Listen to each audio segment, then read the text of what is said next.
Boa noite, telespectadores. Conforme prometemos ontem, estamos hoje novamente aqui no Tribunal de Justiça do Rio Grande do Sul para conversar com o Dr. Marco Aurélio Xavier, desembargador, que hoje vai nos falar um pouquinho sobre os bastidores, as nuances diversas aí do Tribunal de Justiça.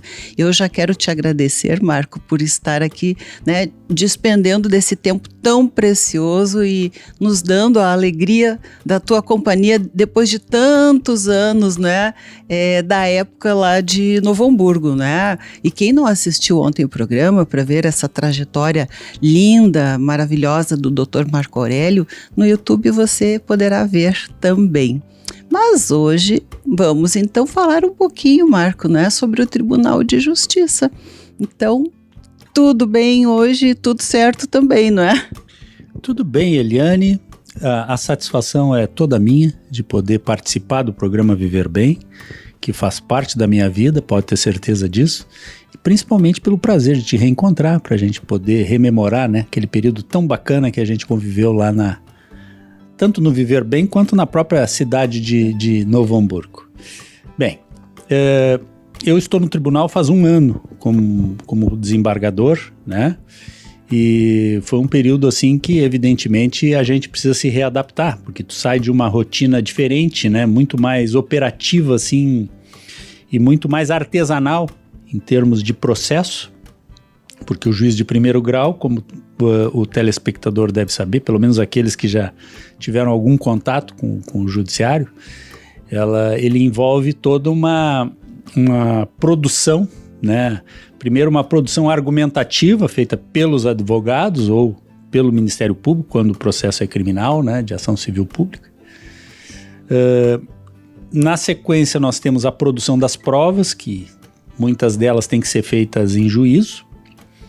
E para só ao final a gente ter o veredito de primeiro grau, que é a sentença, Então, essa mudança de paradigma para o tribunal, ela exige naturalmente uma adaptação do profissional, porque a gente precisa mudar um pouquinho o ponto de vista dos conflitos que são trazidos ao nosso conhecimento, porque no tribunal a gente pega os recursos contra as decisões do juízo de primeiro grau.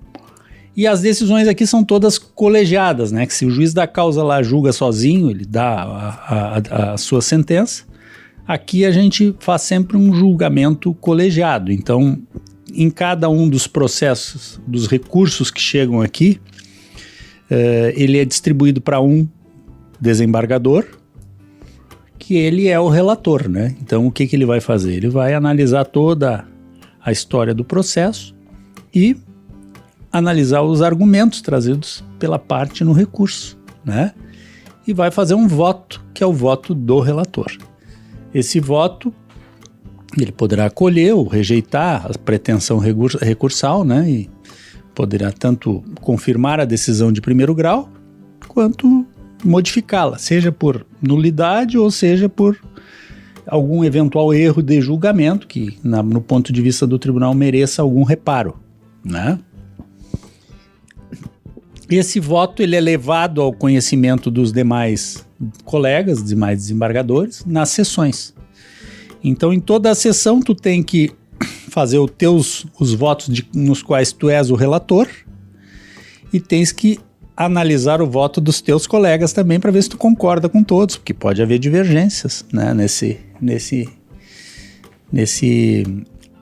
processo de julgamento, nessa sessão de julgamento, E aí, a partir dali, por maioria, sai a decisão definitiva no tribunal, A decisão definitiva no tribunal ela é muito importante no processo. Por quê? Porque é onde as questões fáticas, elas se tornam indiscutíveis, Todo processo judicial, seja ele no juizado especial, na vara de família, na vara civil ou no processo criminal, ele envolve questões de fato, que são os relatos feitos por uma parte, contestados pela outra ou afirmados pela outra, enfim. e tem questões de direito que dizem respeito ao ordenamento jurídico que se aplica àquele conflito, né? Então, no que diz respeito aos fatos, as questões terminam propriamente no tribunal. Para os tribunais superiores, somente questões de direito podem ser questionadas. No STJ ou no STF, a partir do Tribunal de Justiça pode haver recurso especial ou recurso extraordinário, mas são questões que envolvem essencialmente questões jurídicas, né? De aplicação do direito ou de eventual precedente destes tribunais, né? Mas não se rediscute as questões fáticas julgadas ali nos tribunais de justiça. E é importante que se diga, o Tribunal de Justiça ele faz parte da justiça comum, que é o que julga os conflitos comuns das pessoas, das relações interpessoais. Nós temos também o Tribunal Regional Federal, que é da Justiça Federal, que julga os conflitos de interesse da União. São conflitos que envolvam normas federais e que digam respeito a órgãos federais da União, né? Então é o Tribunal Regional Federal, que nós temos no Brasil, temos vários tribunais regionais federais, mas envolve a Justiça Federal, que é uma justiça mais específica, de matérias mais específicas. E nós temos também os tribunais do trabalho, que julgam os conflitos trabalhistas. Importante dizer que também a Brigada Militar tem a Justiça Militar, que atua nas questões que envolvem crimes e demandas envolvendo eventuais processos contra-policiais no exercício das suas funções. Então essa é a estrutura de tribunais que nós temos no Poder Judiciário, né? Devo dizer que é uma experiência muito gratificante o tribunal, né? De muita aprendizagem, né? Porque a gente pega o que há de melhor na advocacia do Estado e tem também o privilégio de conviver com colegas aqui com grande experiência na área jurídica, né? Os colegas do tribunal, eu tenho muito orgulho de integrar essa corte por conta principalmente por essa experiência e esse conhecimento jurídico que habita essa casa. Então, tive a sorte de chegar numa câmara, por exemplo, que um dos meus professores tornou-se meu colega de câmara. Então, infelizmente, agora está se aposentando, mas são coisas o desembargador Manuel Martinez Lucas. Mas são pessoas com quem a gente aprendeu muita coisa e agora está tendo a oportunidade de conviver profissionalmente. Então, sem dúvida nenhuma, é uma experiência muito enriquecedora e é um coroamento de carreira assim, que muito me honra e dignifica. Com certeza, não é? Não é à toa que estás aqui, né, hoje como desembargador, e essa experiência, né, que tiveste durante todas os outros tribunais, não é? Como juiz, família, esporte, não é? Criminal, não é? Tudo isso veio a somar, não é? Para que hoje pudesse. Eu acho bacana isso, ter essa visão ampla, né, das diversas situações e poder, né, julgar melhor as coisas, porque olha, tenho certeza que ser juiz ou desembargador não é uma tarefa fácil, não. Bem, nós vamos fazendo um breve comercial, mas daqui a pouquinho eu volto, porque tem mais curiosidades aí, Dr. Marco. Vamos lá. Então, e você, eu acho que também. Continue conosco.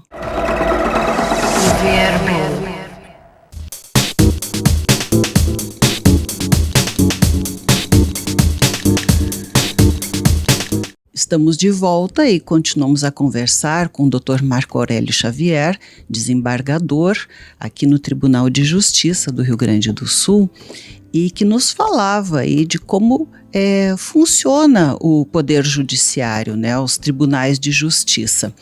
E, Dr. Marco, eu gostaria de saber, por exemplo, se uma pessoa foi condenada, né, na primeira instância, né, foi lá no fórum, o juiz julgou, né, ela não ficou satisfeita com o resultado, uma das partes ou ambas as partes envolvidas podem então recorrer à segunda instância, né? Aqui é onde tem, então, o desembargador, que é um colegiado, né, que no caso tu és o relator, mas tem os outros desembargadores que também participam e também dão uma sentença, né, neste caso.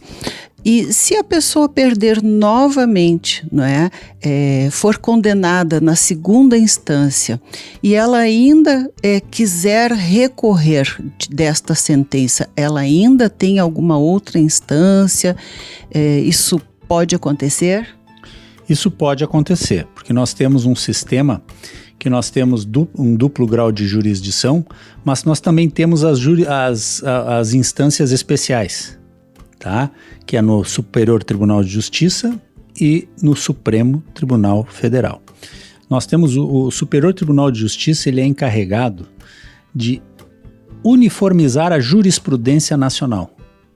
Então ele faz com que ele estabelece alguns precedentes e remete para os tribunais de justiça e os tribunais regionais federais, que são os tribunais setoriais, para que sejam aplicados esses precedentes nas demandas levadas ao seu conhecimento. Para quê? Para que a lei federal ela seja aplicada de uma forma única no Brasil inteiro, certo?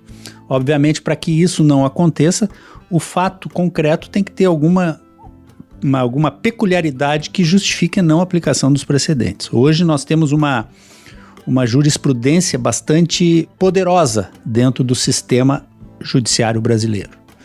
Então, toda vez que houver alguma ofensa à lei federal, se permite, ou algum precedente federal do STJ, se pode recorrer ao STJ para questionar essa decisão que venha de encontro a esta lei federal ou a este precedente.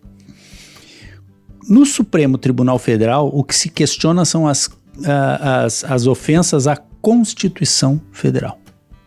Então, todas as inconstitucionalidades são dirimidas no Supremo Tribunal Federal, que é o órgão de cúpula do Poder Judiciário e que é o tribunal mais elevado que nós temos em termos de competência e de responsabilidade, porque é quem dá a palavra final das decisões judiciais, né? E é por isso que, muitas vezes, se tem algumas críticas à forma de funcionamento do Supremo, porque hoje o Supremo, muitas vezes, em algumas demandas, eles não está funcionando como órgão final, mas sim como órgão inicial de julgamento de algumas demandas. Que não seria o seu papel. Isso é uma coisa bastante polêmica, inclusive dentro do próprio Poder Judiciário, né? Mas, obviamente, que isso tem que ser discutido, dirimido em nível de processo, né? E talvez isso escancare algumas limitações, eu diria, da nossa Constituição Federal, porque ela não prevê nenhuma forma de questionamento da decisão final do Supremo Tribunal Federal.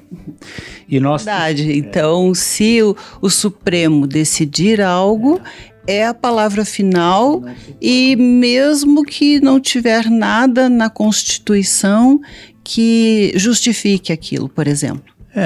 Na realidade, o que nós temos hoje a palavra final é do Supremo Tribunal Federal em nível de decisões judiciais. Isso é fato, né? Agora, o que talvez se pudesse incluir na Constituição Federal seria uma forma de controle destas decisões em nível institucional, né? Como fazer isso é tarefa do legislador. O legislador teria que fazer algumas mudanças na Constituição que permitissem isso, o questionamento dos ministros ou a modificação até mesmo de alguns vereditos que eventualmente possam ser questionados em nível de Constituição. Hoje nós não temos como fazer isto. Então, no Supremo Tribunal Federal, o STF, esses juízes, digamos assim, são ministros. São os ministros, assim como também são ministros os membros do Superior Tribunal de Justiça. Alguns são oriundos da carreira da magistratura, é importante que se diga, não é a maioria, porque são tribunais em que eles são muito pluralizados na sua composição, são tribunais formados por magistrados indicados pelo Poder Executivo, e isso ao meu ver, é uma fragilidade que eu vejo nesses tribunais, que infelizmente isso acontece, porque é da Constituição, enfim, né? Mas não há uma identidade genealógica, eu diria, entre a composição dos tribunais superiores e a magistratura de base, a magistratura aquela que se cria trabalhando com os conflitos da comunidade. Então eu vejo isso como algo ruim dentro da nossa instituição, ainda que constitucional. E esses ministros do Supremo Tribunal Federal, eles são eleitos, digamos assim, não pelas pessoas, né, pela população, mas pelo presidente da República. Exatamente. Quem indica esses membros, esses ministros, toda vez que nós temos que trocar algum ministro do Supremo e até mesmo do STJ, a indicação é feita pelo presidente da República, né? No Supremo, via de regra, é feita por indicações políticas, né? Que são políticos ou pessoas da confiança do presidente. E o STJ também é feito, compostas as listas, né, de candidatos, e aí o presidente escolhe. Pois é, eu acho complicado isso, porque, por exemplo, né, tu tens aí uma carreira, né, de tantos anos, onde passaste por diversas experiências como juiz, né, nas várias áreas, até chegar a ser desembargador, né, que é uma eleição embasada não em indicação, mas em mérito, como tu disseste no programa ontem, né, no nosso programa de ontem. Como é que a gente pode ver, então, ministros do STF, pessoas que não têm nenhuma formação, nem sequer em direito, né? Não foram nunca advogados, nem juízes, e se tornam ministros de um Supremo Tribunal de Justiça? Eu creio que isso é uma discrepância, não é? Na realidade, os membros, os ministros do STJ e do STF, hoje todos têm que ter a formação em direito, porque eles têm que demonstrar elevado saber jurídico, né? Mas o que tu disseste não está incorreto. Em tempos passados nós já tivemos, inclusive, outros profissionais que não eram da área jurídica, que estavam no Supremo Tribunal Federal, participavam como julgadores sem ter a formação em direito. Na história do Supremo existe isso. Mas hoje isso não é possível, porque ele é sabatinado e ele tem que demonstrar notável saber jurídico. Todos os ministros, tanto do STJ quanto do Supremo Tribunal Federal. Mas toda forma subjetiva de escolha, eu particularmente sou um crítico desse sistema de composição dos tribunais superiores. E isso não tem nada a ver com esta ou aquela composição. A minha crítica, ela é absolutamente institucional e impessoal. Eu não vejo como possa dar certo um sistema em que o potencial réu de um processo escolhe os seus futuros juízes, que é o que acontece hoje. Aquele presidente da República que escolhe os membros do Supremo, amanhã ou depois pode estar sendo julgado por ele em atos de improbidade ou até mesmo em processos criminais. Quer dizer, então ao meu ver, é uma forma ruim a forma de composição, ela não é a ideal, no meu ponto de vista, né? Mas isso, evidentemente, exige uma vontade política, que infelizmente até hoje não aconteceu, e entra governo e vem críticas ao Supremo, ninguém movimenta nada a respeito disso. Por quê? Porque cada presidente que passa por ali tem interesse em manter esse sistema, né? Então, é preciso que algum dos que por ali passe tenha esta preocupação, esse comprometimento com o Poder Judiciário para... E eu não vejo também iniciativa nem do próprio Supremo, porque todos são nomeados por esse sistema, de modificar isso, né? Eu digo isso com lamento, porque acho que seria uma forma de, eu diria assim, de purificação, entre aspas, né? Mas de uma homogeneização do poder, e fazer com que as suas cúpulas tenham uma identidade profissional com as suas bases. Então, já que se trata de justiça, nada mais justo que as pessoas que estão compondo esse Tribunal Superior de Justiça ou Supremo Tribunal Federal fossem escolhidas por mérito mesmo, né? Então, mas, como disseste, né, as coisas não são bem assim, né? É uma questão muito política mesmo e, né, que nem sempre são aquelas ideais.